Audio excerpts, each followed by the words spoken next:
एक गांव में एक बहुत ही विद्वान पंडित रहता था।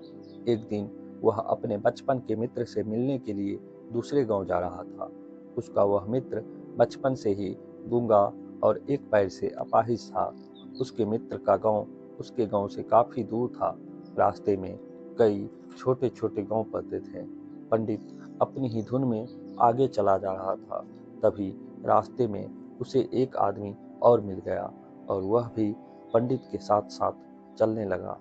पंडित ने सोचा, चलो अच्छा ही हुआ, साथ साथ चलने से सफर जल्दी कट जाएगी। चलते चलते पंडित ने उस आदमी से उसका नाम पूछा तो उस आदमी ने अपना नाम महाकाल बताया। पंडित को यह नाम थोड़ा अजीब सा लगा, पर पंडित ने नाम के विषय में कुछ पूछना उचित नहीं समझा और दोनों धीरे धीरे साथ में चल ही रहे थे। तभी रास्ते में एक गांव आया तो महाकाल ने पंडित से कहा, तुम आगे चलो, मुझे इस गांव में एक संदेशा देना है, मैं तुमसे आगे मिलता हूँ। पंडित ने कहा, ठीक है, और वह आगे की ओर चल दिया। तभी गांव में खबर फैल गई कि एक व्यक्ति को भैंसे ने मार दिया है। जैसे ही भैंसे ने उस व्यक्ति को मारा, ठीक थोड़ी ही देर में महाकाल वापस आ गया। फिर चलते चलते दोनों एक दूसरे गांव के बाहर पहुंचते हैं। यहाँ पर एक छोटा सा मंदिर बना था और ठहरने की भी व्यवस्था अच्छी लग रही थी। पंडित के मित्र का गांव भी वहां से अभी काफी दूर था और रात्रि भी होने वाली थी। तो पंडित ने महाकाल से कहा, रात्रि होने वाली है, पूरा दिन चलते चलते थकान भी लग रही है और भूख भी लगी हुई है, हम यहीं भोजन करके आराम कर लेते हैं, कल सुबह आराम से आगे का सफर तय करेंगे। महाकाल ने कहा, ठीक है, मुझे इस गांव में भी किसी को कोई जरूरी सामान देना है, तुम खाना खाकर आराम करो, मैं बाद में आकर खा लूंगा। इतना कहकर वह वहां से चला गया। लेकिन उसके जाते ही कुछ देर बाद उस गांव में भी धुआं उठता दिखाई दिया और देखते ही देखते पूरे गांव में आग लग गई। पंडित ने आश्चर्य से सोचा कि महाकाल जहां भी जाता है वहां किसी न किसी तरह की हानि जरूर हो जाती है, कुछ तो गड़बड़ है। लेकिन पंडित ने रात्रि में महाकाल से इस बात का कोई जिक्र नहीं किया। सुबह दोनों ने फिर अपने गंतव्य की ओर चलना प्रारंभ कर दिया। कुछ ही देर में फिर से एक गांव आया तो महाकाल ने फिर से पंडित से कहा, आप आगे चलते जाइए, मैं कुछ देर में आपको मिलता हूँ, मुझे इस गांव में भी कुछ जरूरी काम है, मैं काम करके आपसे आगे मिलता हूँ। यह कहकर महाकाल जाने लगा। लेकिन इस बार पंडित आगे नहीं बढ़ा, बल्कि वहीं खड़ा होकर महाकाल को देखता रहा कि अब वह कहाँ जाता है और क्या करता है। तभी लोगों की आवाज सुनाई देने लगी कि किसी व्यक्ति को सांप ने काट लिया है और वह मर गया है। ठीक उसी समय महाकाल फिर से उस पंडित के पास पहुंच गया। लेकिन इस बार पंडित को सहन नहीं हुआ। उसने महाकाल से पूछ लिया कि तुम जिस गांव में जाते हो वहां कोई न कोई नुकसान जरूर हो जाता है, क्या तुम मुझे बता सकते हो ऐसा क्यों हो रहा है? तो महाकाल ने जवाब दिया, पंडित जी, आप तो मुझे बहुत बड़े ज्ञानी मालूम पड़ रहे थे, इसलिए मैं आपके साथ चलने लगा था, क्योंकि ज्ञानियों का संग बहुत अच्छा होता है, परंतु आप अभी तक समझ नहीं पाए कि मैं कौन हूँ। पंडित ने कहा, मैं समझ गया हूँ, लेकिन मुझे कुछ शंका है। अगर आप ही अपना उपयुक्त परिचय दे दें तो मुझे शंका नहीं होगी। महाकाल ने जवाब दिया, मैं यमदूत हूँ और मैं यमराज की आज्ञा से उन लोगों का प्राण हरण करता हूँ जिनकी आयु पूर्ण हो चुकी है। हालांकि पंडित को पहले से ही इस बात की शंका थी, फिर भी महाकाल के मुंह से सुनकर पंडित घबरा गया। लेकिन फिर से हिम्मत करके पूछा, अगर ऐसी बात है और तुम सचमुच यमदूत हो तो बताओ, अगली मृत्यु किसकी है? यमदूत ने जवाब दिया, अगली मृत्यु तुम्हारे उसी मित्र की है जिससे तुम मिलने जा रहे हो, और उसकी मृत्यु का कारण भी तुम ही बनोगे। यह बात सुनकर पंडित सहम सा गया। पंडित सोच में पड़ गया, यदि वास्तव में यह यमदूत हुआ तो उसकी बात भी सही होगी। मेरे कारण ही मेरे बचपन के सबसे अच्छे मित्र की मृत्यु हो जाएगी, इसीलिए अच्छा यही होगा कि मैं अपने मित्र से मिलने ही ना जाऊं। कम से कम मैं तो उसकी मृत्यु का कारण नहीं बनूंगा। महाकाल ने कहा, तुम जो सोच रहे हो वह सब मुझे पता है, मगर तुम्हारे अपने मित्र से मिलने न जाने से नियति नहीं बदल जाएगी। तुम्हारे मित्र की मृत्यु निश्चित है और वह अगले कुछ ही क्षणों में घटित होने वाली है। महाकाल के मुंह से ऐसी बातें सुनकर पंडित को झटका सा लग गया, क्योंकि महाकाल ने उसके मन की बात जान ली थी, जो कि एक साधारण व्यक्ति के लिए संभव नहीं है। अब तो पंडित को विश्वास हो गया कि महाकाल सचमुच में ही यमदूत है। वह अपने मित्र की मृत्यु का कारण न बने, इसलिए पंडित पीछे की ओर बढ़ा और अपने गांव की ओर जाने लगा।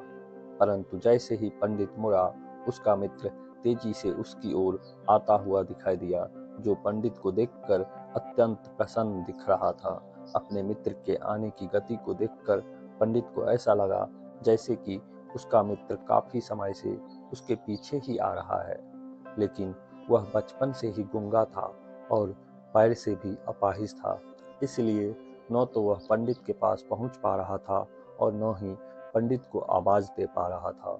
लेकिन जैसे ही वह पंडित के पास पहुंचा, अचानक उसकी मृत्यु हो गई। पंडित तो हक्का बक्का होकर महाकाल की ओर देखने लगा, जैसे कि वह पूछना चाह रहा हो कि आखिर क्या हुआ। महाकाल पंडित के मन की बात समझ गया और बोला, तुम्हारा मित्र पिछले गांव से ही तुम्हारे पीछे पीछे आ रहा था, लेकिन वह अपाहिज और गूंगा होने की वजह से तुम तक नहीं पहुंच सका। उसने अपनी संपूर्ण ताकत लगाकर तुम तक पहुंचने की कोशिश की, लेकिन बुढ़ापे में बचपन जैसी ताकत नहीं होती, इसलिए हृदय आघात के कारण तुम्हारे मित्र की मृत्यु हो गई। क्योंकि तुमसे मिलने के लिए अपनी गति की सीमा को लांघते हुए वह तुमसे मिलने के लिए पीछे पीछे भाग रहा था, इसलिए अपने मित्र की मृत्यु का कारण तुम ही हो। पंडित को विश्वास हो चुका था कि सचमुच यह महाकाल एक यमदूत है, लेकिन अचानक पंडित के मन में स्वयं की मृत्यु के बारे में जानने की इच्छा हुई।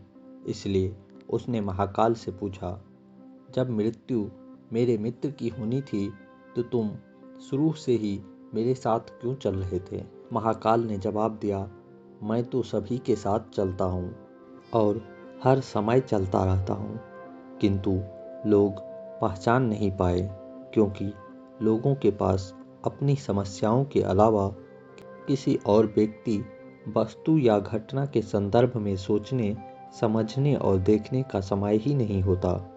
पंडित ने कहा, क्या तुम बता सकते हो कि मेरी मृत्यु कब और कैसे होगी?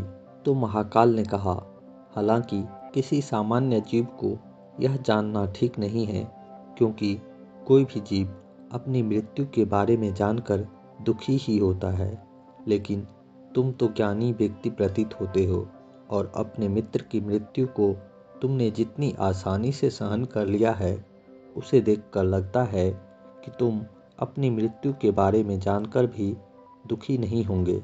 इसलिए मैं तुम्हें बता देता हूँ कि तुम्हारी मृत्यु आज से ठीक 6 महीना बाद आज के ही दिन किसी दूसरे राज्य में फांसी लगने से होगी। और सबसे आश्चर्य की बात यह होगी कि तुम स्वयं खुशी से फांसी को स्वीकार कर लोगे। इतना कहकर महाकाल जाने लगा, क्योंकि महाकाल का पंडित के साथ चलते रहने का अब कोई कारण नहीं था। पंडित भी अपने मित्र की यथाशक्ति कर्म कांड करके अपने गांव चला गया, लेकिन कोई व्यक्ति कितना भी ज्ञानी क्यों न हो, अपनी मृत्यु की बात सुनकर दुखी तो हो ही जाता है और मृत्यु से बचने के लिए कुछ न कुछ उपाय तो जरूर करता ही है। तो पंडित ने भी यही किया। पंडित विद्वान था, इसलिए उसकी ख्याति उस राज्य के राजा तक थी। उस पंडित ने सोचा कि राजा के पास तो कई ज्ञानी मंत्री हैं, वह मेरी मृत्यु से संबंधित समस्या का कोई न कोई हल निकाल ही लेंगे। पंडित यह सोचते हुए राज दरबार में पहुंच जाता है और उसने वहां जाकर राजा को सारी वृत्तांत सुनाता है। राजा ने यह बात अपने मंत्रियों को बताई और उनसे सलाह मांगी। अंत में सभी ने विचार विमर्श करके कहा कि अगर पंडित की बात सही है तो यह तो निश्चित है कि उसकी मृत्यु 6 महीने के बाद ही होगी। लेकिन मृत्यु तब होगी जब वह दूसरे राज्य में जाएगा। यदि वह दूसरे राज्य में जाएगा ही नहीं तो मृत्यु भी नहीं होगी। मंत्रियों की यह सलाह राजा को भी ठीक लगी। बहुत सोच समझकर राजा ने पंडित के रहने की व्यवस्था महल में ही कर दी और राजा के आदेश के बिना उस पंडित से किसी को भी मिलने नहीं दिया जाता था। लेकिन पंडित कहीं भी आ जा सकता था ताकि पंडित को यह न लगे कि वह राजा की कैद में है। परंतु पंडित डर के कारण कहीं आता जाता नहीं था। धीरे धीरे पंडित की मृत्यु का समय नज़दीक आने लगा और वह भी दिन आ गया जिस दिन पंडित की मृत्यु होने वाली थी। पंडित अपनी मृत्यु को लेकर बहुत चिंतित था, इसीलिए उस दिन पंडित डर के मारे जल्दी ही सो गया ताकि जल्दी से वह रात बीत जाए और अगला दिन आ जाए तो मृत्यु टल सके। लेकिन पंडित को स्वयं नींद में चलने की बीमारी थी और इस बीमारी के बारे में वह स्वयं भी नहीं जानता था तथा राजा के किसी वैदिक को बताने का तो प्रश्न ही नहीं उठता। उसी रात पंडित को नींद में चलने का दौरा पड़ गया। वह उठा और जेल से निकलकर अस्तबल में गया। पंडित राजा का खास मेहमान था, इसलिए किसी पहरेदार ने भी उसे नहीं रोका और न ही किसी तरह की पूछताछ की। अस्तबल में पहुंचकर वह सबसे तेज चलने वाले घोड़े की पीठ पर सवार होकर नींद में ही राज्य की सीमा के बाहर दूसरे राज्य में चला गया। इतना ही नहीं, वह दूसरे राज्य के राजमहल में पहुंच गया और उस महल के पहरेदार ने भी उसे नहीं रोका और न ही कोई पूछताछ की। सभी लोग रात्रि के अंतिम प्रहर होने के कारण नींद में थे और वह पंडित सीधे राजा के शयन कक्ष में पहुंच गया, जहां राजा और रानी सो रहे थे। वहां पंडित भी जाकर लेट गया। सुबह हुई तो राजा ने पंडित को रानी के बगल में सोया हुआ देखा। राजा बहुत क्रोधित हो उठा और पंडित को गिरफ्तार कर लिया गया। पंडित को तो कुछ समझ में ही नहीं आ रहा था कि आखिर दूसरे राज्य में और राजा के शयन कक्ष में वह कैसे पहुंच गया। लेकिन वहां पर यह सब सुनने वाला कौन था। राजा ने पंडित को दरबार में हाजिर करने को हुक्म दिया। कुछ समय बाद पंडित को दरबार में लाया गया। कुछ समय बाद राजा का दरबार लगा, जहां राजा ने पंडित को देखा और देखते ही क्रोधित होकर पंडित को फांसी पर चढ़ा देने का आदेश सुना दिया। फांसी की सजा सुनकर पंडित कांप गया। फिर भी कुछ सोचकर उसने राजा से कहा कि मैं यह नहीं जानता हूँ कि मैं राजमहल में कैसे पहुँचा और यह भी नहीं जानता हूँ मैं आपके शयन कक्ष में कैसे आया और आपके राज्य के किसी पहरेदार ने मुझे रोका क्यों नहीं। लेकिन मैं इतना जानता हूँ कि आज मेरी मृत्यु होनी थी और अब सच में होने जा रही है। राजा को यह बात थोड़ी अटपटी सी लगी। उसने पूछा, तुम्हें कैसे पता कि आज तुम्हारी मृत्यु होनी है? कहना क्या चाहते हो? राजा की इस सवाल के जवाब में पंडित ने महाकाल से मिलने की कहानी बता दी और कहा कि महाराज, मेरा क्या, किसी भी सामान्य व्यक्ति में इतना साहस नहीं कि वह राजा के शयन कक्ष में राजा की उपस्थिति में रानी के पास चला जाए और सो जाए। राजा को पंडित की बात में थोड़ी सत्यता दिखाई दी, परंतु उसने सोचा यह मृत्यु से बचने के लिए महाकाल और अपनी मृत्यु की भविष्यवाणी का बहाना बना रहा है। इसीलिए राजा ने पंडित से कहा, यदि तुम्हारी यह बात सत्य है और आज तुम्हारी मृत्यु का दिन है, जैसा कि तुम्हें महाकाल ने कहा था, तो तुम्हारी मृत्यु का कारण मैं नहीं बनूंगा। लेकिन अगर यह बात झूठी निकली तो निश्चित ही आज तुम्हारी मृत्यु का दिन होगा, क्योंकि पड़ोसी राज्य का राजा उसका मित्र था। उसने तुरंत सैनिकों के हाथ दूसरे राज्य के राजा को पत्र भेजा और पंडित की बात की सत्यता का प्रमाण मांगा। शाम तक भेजे गए सैनिक वापस लौट आए और उन्होंने बताया कि महाराज, पंडित सच कह रहा है, वह पूर्णतया सत्य है। दूसरे राज्य के राजा ने पंडित को रहने के लिए अपने ही महल में संपूर्ण व्यवस्था कर रखी थी और पिछले 6 महीने से पंडित राजा का मेहमान था। कल राजा इसे अंतिम बार मिले थे। इसके बाद इस राज्य में यह कैसे पहुंचा, इसकी जानकारी किसी को नहीं है। इसीलिए उस राज्य के राजा के अनुसार पंडित को फांसी की सजा देना उचित नहीं है। लेकिन राजा के लिए एक नई समस्या आ गई, क्योंकि उसने बिना कुछ जाने ही पंडित को फांसी की सजा सुना दी थी। इसलिए अगर दंड फांसी नहीं दी जाए तो राजा की कथन का अपमान हो जाएगा, और अगर राजा के द्वारा दी गई सजा का मान रखा जाए तो पंडित की बिना वजह ही मृत्यु हो जाएगी। राजा ने अपने सभी मंत्रियों से इस बारे में चर्चा की। सभी मंत्रियों ने सुझाव दिया कि महाराज, पंडित को एक कच्चे सूत से फांसी लगवा दें। इससे आपके कथन का भी मान रह जाएगा और कच्चे सूत के धागे से पंडित को भी फांसी नहीं लगेगी और उसके प्राण भी बच जाएंगे। राजा को यह सुझाव अच्छा लगा। उसने ऐसा ही आदेश सुना दिया। पंडित के लिए कच्चे धागे के सूत का फांसी का फंदा बनवाया गया और नियम के अनुसार पंडित को फांसी पर चढ़ाए जाने लगा। सभी लोग खुश थे कि न तो पंडित मरेगा और न ही राजा का वचन झूठा होगा। पंडित को भी विश्वास था कि सूत के धागे से तो उसकी मृत्यु हो ही नहीं सकती, इसलिए वह भी खुशी खुशी फांसी पर चढ़ने को तैयार था, जैसा कि महाकाल ने उसे कहा था। लेकिन जैसे ही पंडित को फांसी दी गई, सूत का धागा तो टूट गया, लेकिन टूटने से पहले उसने अपना काम कर दिया था। पंडित के गले की नस सूत के धागे से कट चुकी थी और पंडित जमीन पर पड़ा तड़प रहा था। हर धड़कन के साथ उसके गले से खून की फुहार निकल रही थी और देखते ही देखते पंडित का शरीर पूरी तरह से शांत हो गया। सभी लोग आश्चर्यचकित थे, पंडित को मरते हुए देख रहे थे।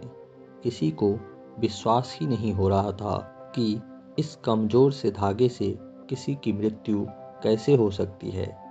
लेकिन घटना तो घट चुकी थी। नियति ने अपना काम कर दिया था। जो होना होता है वह होकर ही रहता है। हम चाहे जितनी भी सावधानियां बरतें, जितना भी उपाय कर लें, लेकिन हर घटना और घटना की पूरी प्रणाली पहले से ही तय होती है, जिसे हम थोड़ा सा भी इधर या उधर नहीं कर सकते। इसलिए ईश्वर ने हमें भविष्य जानने की क्षमता नहीं दी है, ताकि हम अपने जीवन को ज़्यादा बेहतर ढंग से जी सके। और यही बात उस पंडित पर भी लागू होती है। यदि पंडित ने महाकाल से अपनी मृत्यु के बारे में नहीं पूछा होता तो वह 6 महीना राजा की कैद में डर डर कर जीने की वजह ज़्यादा बेहतर जीवन जीता। दोस्तों, यदि यह कहानी आपको अच्छी लगी हो तो कृपया वीडियो को लाइक और शेयर करके चैनल को सब्सक्राइब जरूर करें। धन्यवाद।